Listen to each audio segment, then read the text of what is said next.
So in today's video, I'm going to be touching base on the topic of long-term progress and the importance of adopting a long-term mindset when it comes to making progress in the weight room and under the bar. Now, it should be known, and it's probably quite evident, that this isn't really a popular topic, as most people nowadays are much more drawn towards short-term yields, hitting big PRs every time they get in the weight room and under the bar. And further, we live in a society where immediate gratification is desirable. That being said, I'm going to do my best today, as a coach that cares, to sell you on the importance of prioritizing the long game.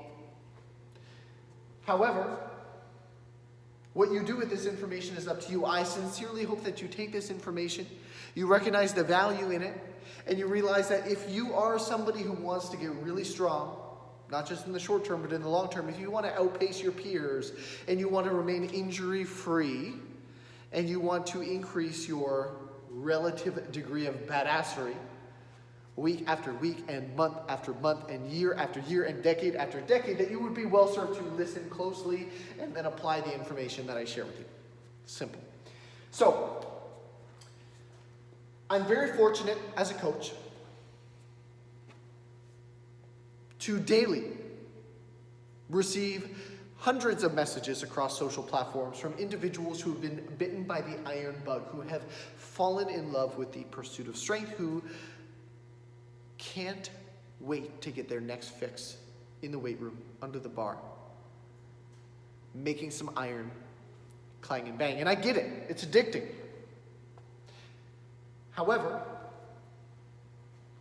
in some of these DMs that I receive, there are a select group of individuals who consistently show up. I will confirm they're usually younger lifters, and by younger lifters I'm referencing primarily under the age of 30, so you might fall into that category, who come to me to celebrate their recent PRs. And often these PRs are 40-pound deadlift PRs over their last deadlift from 2 days ago. 40-pound hip thrust PR over their hip thrust set from 2 minutes ago. That was a 20-pound PR, but they felt like they had it, so they threw on an extra 40 pounds. A 25-pound bench press PR over last week's bench press. 100-pound squat PR over 2 weeks ago.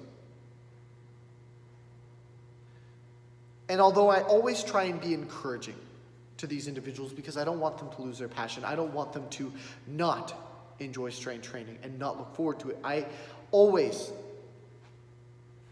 invite them to entertain the reality that if this was a reasonable approach to increasing their strength, if this was a sustainable strategy, that in about 7 workouts, they would be stronger than the strongest people on the planet. They often immediately realize where I'm coming from. And I stress the importance to them of recognizing that pacing themselves and slowing their roll is going to serve them well long term, as it's going to mitigate risk of injury and ensure that they actually get strong. And they don't just lift big weights for the social media clout that they so desperately desire. There's a difference between developing true strength and being able to lift heavy objects safely, with confidence, and with a low risk of injury, and simply being able to move a weight from point A to point B.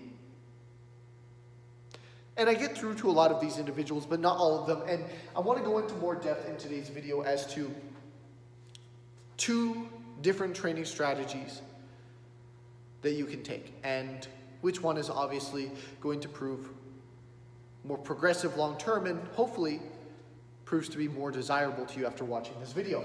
Now, it's important to understand that realistically, your training approaches are going to end up on some sort of continuum. It's not going to be between just this and this. However, for the sake of this video, I'm going to be separating them as such, understanding that yes, it is somewhere on a continuum and training intensity and volume varies accordingly. But generally speaking, you're going to either be training with a low intensity, high volume approach or a high intensity, low volume approach. What does a low intensity, high volume approach provide in consideration of yields? Stable and sustainable adaptations.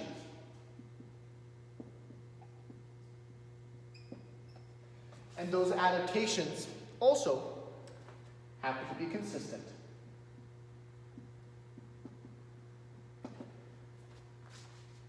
Conversely, high intensity, low volume. Now, I would also like to point out that some people will say, well, Ben, I do high intensity, high volume training. No, you don't, not for long.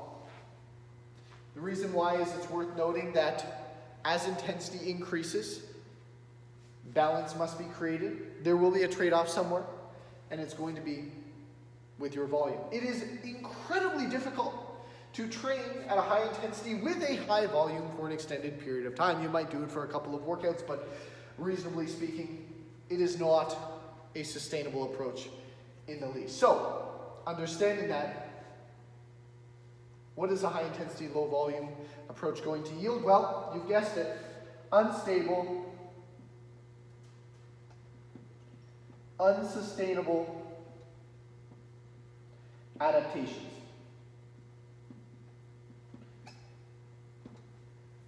And anybody who has taken this approach,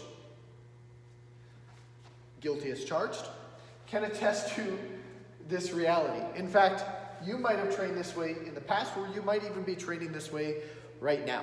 And I invite you to recall any point, and you might have noticed this on multiple occasions, and it's incredibly frustrating if you have, again, been there, done that,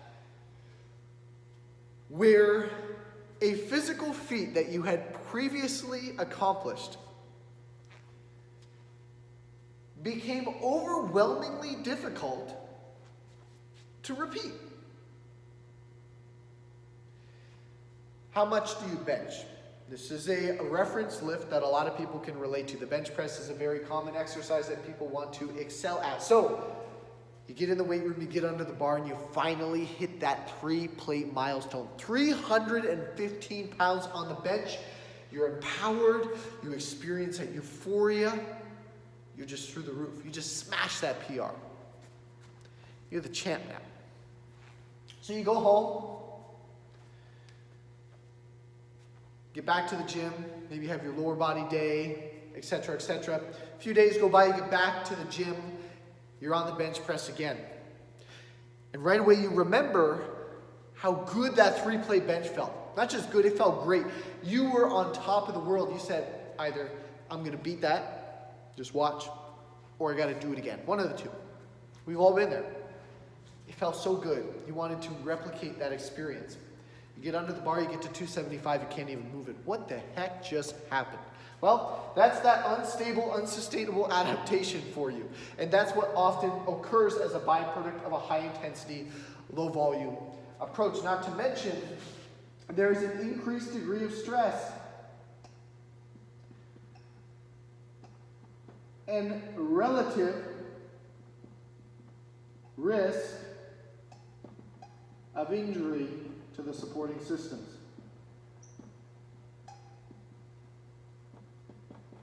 So not only are your adaptations unstable and unsustainable, but you're much more likely to get injured as well, and that's definitely not desirable, or shouldn't be, and if it is, I'm not sure what to tell you. So, why is this? Well, it's worth noting that a high-intensity, low-volume approach is not the preferred method here. And the reason why is because the low volume that comes along with a high-intensity approach means that you're not going to be able to apply adequate stress to create a foundation for long-term progress. It does not provide adequate long-term disruption to homeostasis.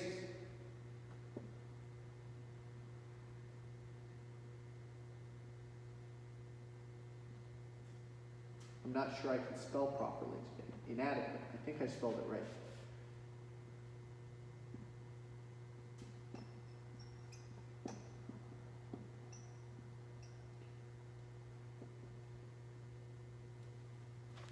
However, high volume ensures that the stress being applied is both disruptive in a progressive sense and developmental.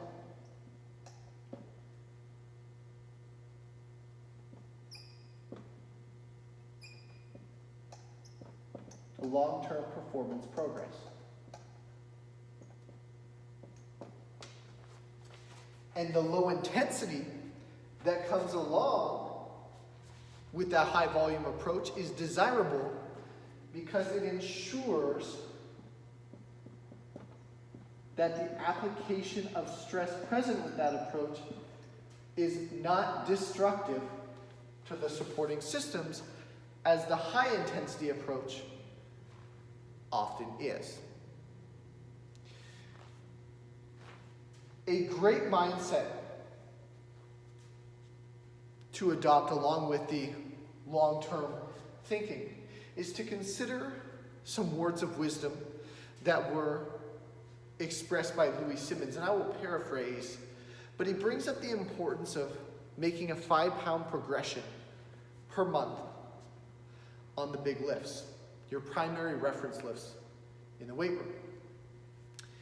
And when you do the math on that 5 pounds per month, it doesn't really seem appealing to hit a 5-pound PR. Oh, cool. I did 225 on the bench and now I'm going to do 230. But let's think long term for a moment. What does that mean over a year? That's 60 pounds on that respective lift. Well, when's the last time you put 60 pounds on any of your lifts in a calendar year? Probably not in a while, if ever. Why? Well, because you might have done it in 3 workouts with this approach and then got hurt and had to take the remainder of the year to overcome that injury. Further, you might have hit a 50-pound PR with this approach and then you weren't able to do it again for months on end regardless of how hard you tried, and you wasted time, spun your wheels, and then had to inevitably default to this approach in order to actually achieve that adaptation in a sustainable, stable way. Imagine that 5 pounds that turned into 60 in a year over 5 years.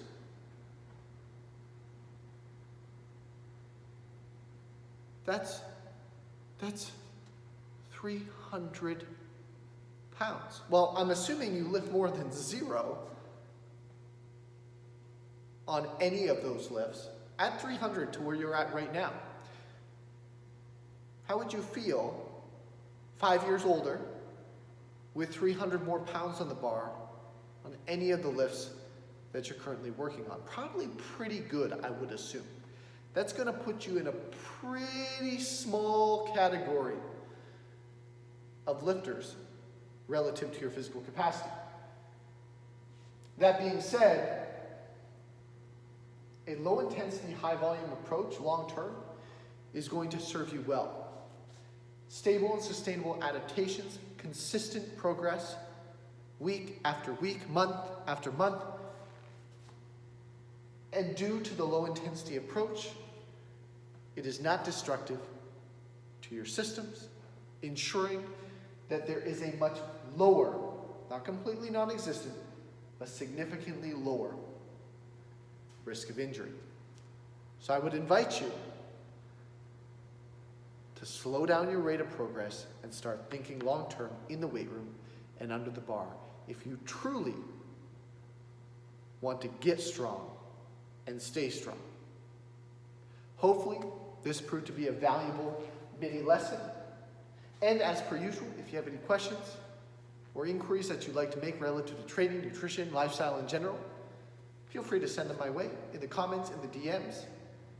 And regardless of what social media platform you might be seeing this on, I encourage you to follow or subscribe. Until next time.